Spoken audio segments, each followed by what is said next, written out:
Hello, community members. You are all here today because you've expressed interest in giving back to your community. What if you had an opportunity to give back to those who have already given to their community? I'm here as a representative of hospice. I personally volunteered at Hospice by the Sea. My name is Sam, by the way. And there are several hospice organizations in Austin who desperately need volunteers because they are extremely understaffed.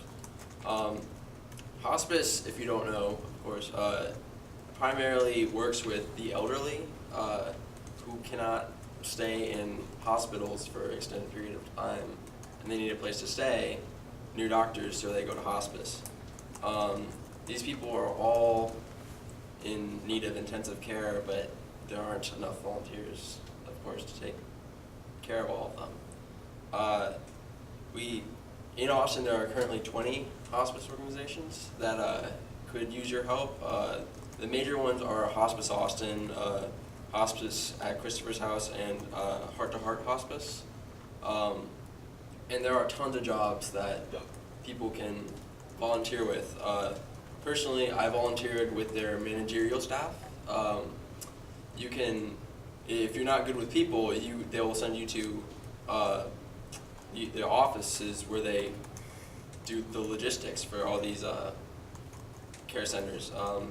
I worked with the records, and I made sure that each care center was getting all the medicine and the staffing that they needed. There are tons of other opportunities. If you're better with people, you can do patient assistance, of course. There's pet treatments. If you're good with animals, you can bring in pets to make the patients happier, of course. There's transportation, administration, front desk work, liaisons. There are tons of volunteer opportunities to work in Austin's hospice. Volunteering is really, really easy. You can either email them at their online email.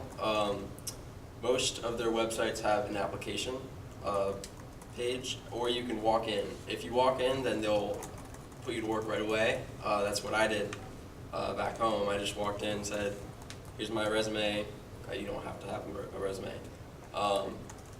Is there anything you need right now? And they put me to work in administration like that. Because all these centers really need help. At hospice, there's their main mission statement is to give back to the community. So you'll be bringing a lot of these people to out of hospice into organizations and to events that they normally wouldn't be able to go to at their age. So even though I worked in administration, I was the liaison to bring a lot of people to the amusement parks around Florida. So we got them all in the van and just a big bus, and we drove them to Disney World for a weekend, which was, I mean, even though these people have been in Florida forever, they can't relive these experiences like they used to. So we were able to give them like an amazing weekend before they got too old to be able to do that stuff again. Hospice is a lot more than just medicine. That's what people think. It's a very grim area, and lots of people don't volunteer there because it can be depressing. But giving back to these people and hearing their stories and how they've lived their lives can be almost as amazing as volunteering anywhere else. Because I mean, I cannot tell you how many mentors that I've met volunteering there. People that have introduced me to people in tons of areas. I mean, I've gotten 3 job offers in the past year alone just from meeting the grandsons of people that I've helped. I mean, this whole entire organization is amazing. I cannot express enough how much they need your help. Thank you. Are there any questions?